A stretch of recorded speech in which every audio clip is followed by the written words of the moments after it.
A small machine at the boarding gate can cost you $100 before you even step onto the plane, and most travelers don't see it coming until the receipt prints. Summer 2026 is the most expensive baggage season in modern aviation history. Not because flights got pricier, because the rules around your luggage have completely changed. AI scanners, surge fees, silent rule shifts that flag your bag the second you walk up to the gate.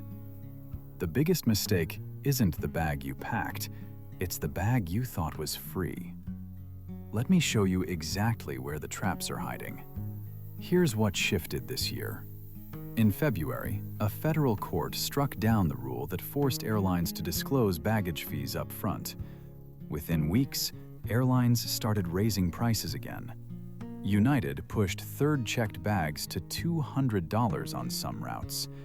JetBlue rolled out surge pricing on luggage, the same way Uber surges on rainy nights. Even Southwest, the airline built on the slogan "Bags Fly Free," now charges $45 for the first checked bag on basic fares. The slogan is gone. The math is brutal. And the regulator that used to step in legally can't anymore. What looks free online turns into a fee at the airport. So let's start with the trap that catches the most travelers first: the carry-on size rule.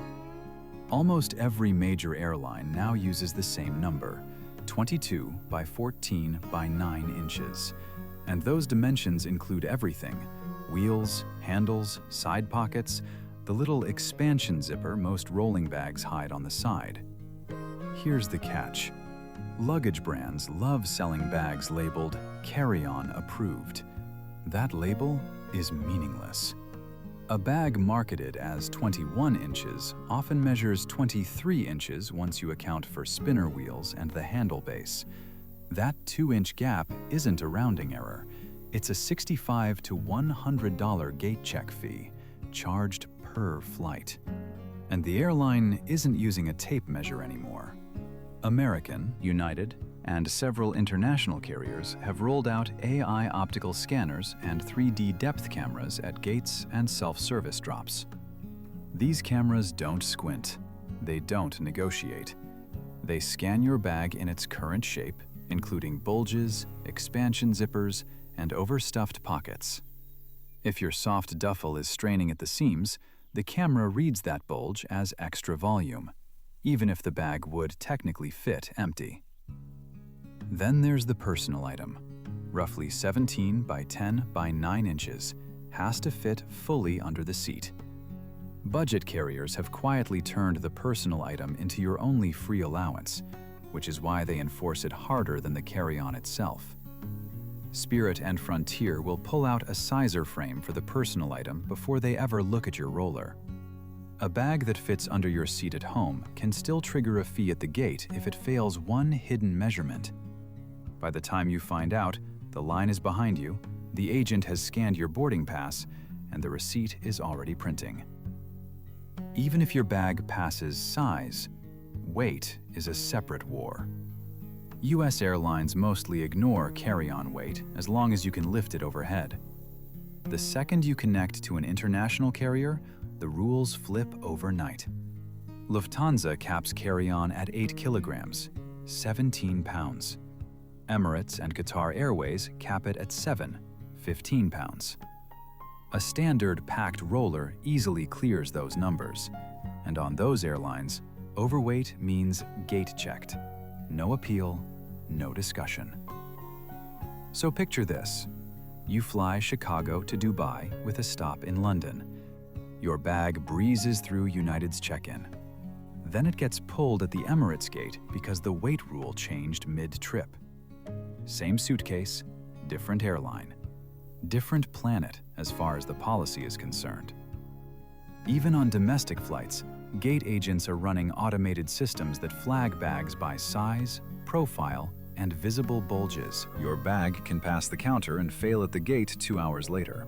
This is why people who pack on the way to the airport get punished. The bag puffs up. The expansion zipper opens. The scanner sees it. The cleanest fix? A hard shell case. Hard-shell bags can't bulge. They either fit or they don't. The optical scanner has nothing to flag. Now, the trap that starts before you reach the airport. The fare class. Airlines have spent a decade slicing tickets into smaller pieces. Basic economy, standard, bundled, premium. Each class with its own baggage rulebook. And in 2026, baggage pricing now behaves more like rideshare surge fares than a flat fee. JetBlue charges between $39 and $49 for the first checked bag depending on the day. American and United both add a $5 to $10 penalty if you pay at the airport instead of through their app. They want you on the app. The app cuts their staffing costs, so they punish anyone who uses the counter. United just bumped the third checked bag to $200 on some routes. That fee isn't designed to make money. It's designed to keep your bag off the plane entirely, so cargo space stays open for high-value freight that pays per pound. Southwest is the biggest shift. The airline that built its identity on free bags now charges basic economy flyers $45 for the first checked bag. The cheapest ticket isn't always the cheapest trip. Once you stack baggage, seat selection, and boarding upgrades, that bargain fare often costs more than the standard ticket on a competing airline. Run the total math before you book, not the headline price.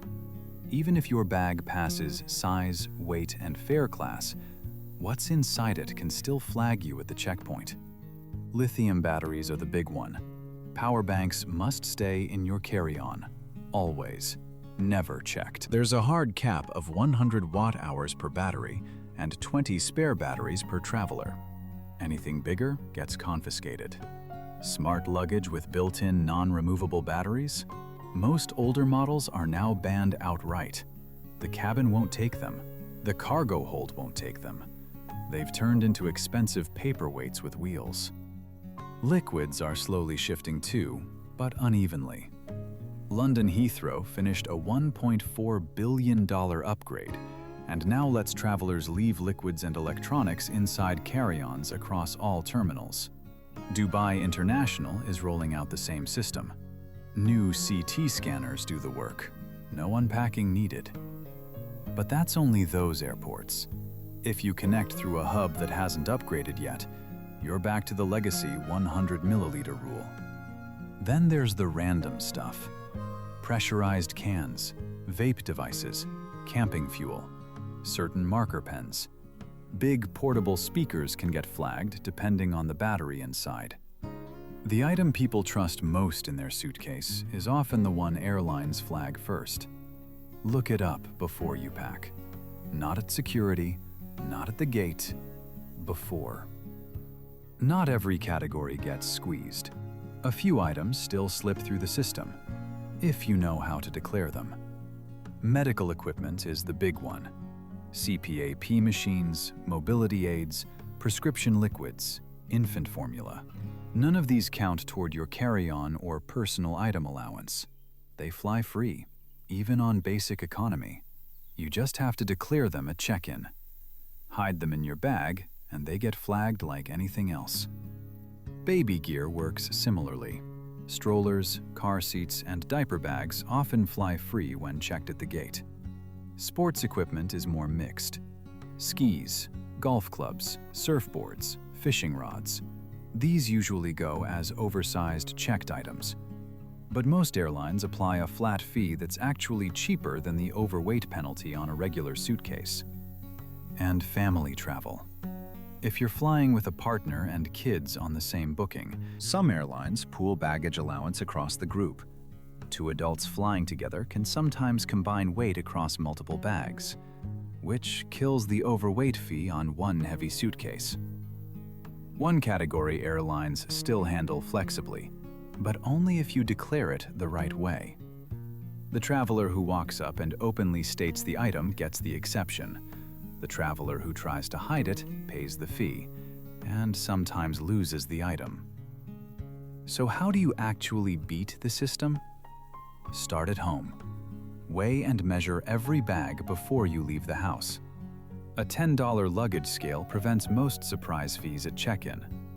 Then compress everything you pack. Compression cubes from brands like Thule, Peak Design, or Eagle Creek Spectre shrink soft clothes by up to 40%. You fit more inside the bag without expanding the outside. This is the single biggest trick for surviving the personal item crackdown. Download the Airline app and prepay every bag. Always. The $5 to $10 gate penalty exists specifically to punish anyone who doesn't. Photograph your packed bags before you leave. If something gets damaged, lost, or mishandled, that photo becomes evidence. Airlines now process baggage claims through digital portals. A clear before and after photo speeds the payout. And the night before your flight, open the Airline app and recheck the rules. They change without notice. The rule that was true last summer may not be true this summer. The app shows the latest version. The website often doesn't. One small habit prevents the most embarrassing moments of your trip. Doing this at home is calm. Doing it on the airport floor while the line backs up behind you is not. Summer matters more than any other season for one reason: pressure. Flights run at maximum capacity. Overhead bins fill before half the cabin even boards. Gate agents are pushed harder to keep boarding times tight. Every airline ramps up dynamic pricing during peak weeks. A checked bag that costs $40 in March quietly becomes $49 in July. The system isn't broken, it's working exactly as designed.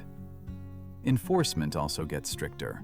More AI flags, tighter weight checks, less patience at the counter.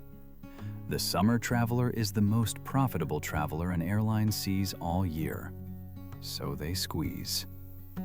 Internationally, the squeeze hits harder. Some countries, like Nigeria, now require airlines to pay you compensation when your bag arrives late. 10,000 naira on domestic routes, $170 on international. But that protection only kicks in if you walk up to the airline desk and ask. Most travelers never know it exists, so the airline never pays. The rule that matters most is the one the airline applies right before boarding. By that point, you can't fix anything. You can only pay. Here's what to lock in before your next trip. Carry-on stays under 22 by 14 by 9, including wheels and handles. Personal item fits fully under the seat. Lithium batteries and power banks ride in your carry-on, never checked. Prepay every bag through the app. Weigh and measure at home. Compress what you pack. Declare medical and baby gear at check-in. Recheck the rules the night before, because they shift faster than they ever have. The travelers who get caught this summer aren't careless. They're operating on last year's rules. The airline isn't. The scanners aren't. The pricing engine definitely isn't. Don't be the one repacking on the floor while the line piles up behind you. Be the one walking past, bag tagged, fee paid, app open, ready to board. The airport you fly through changes the rules more than the airline you fly with. The next video breaks down which airports still work in your favor and which ones are quietly running the strictest enforcement on the planet. That one's worth watching before you book.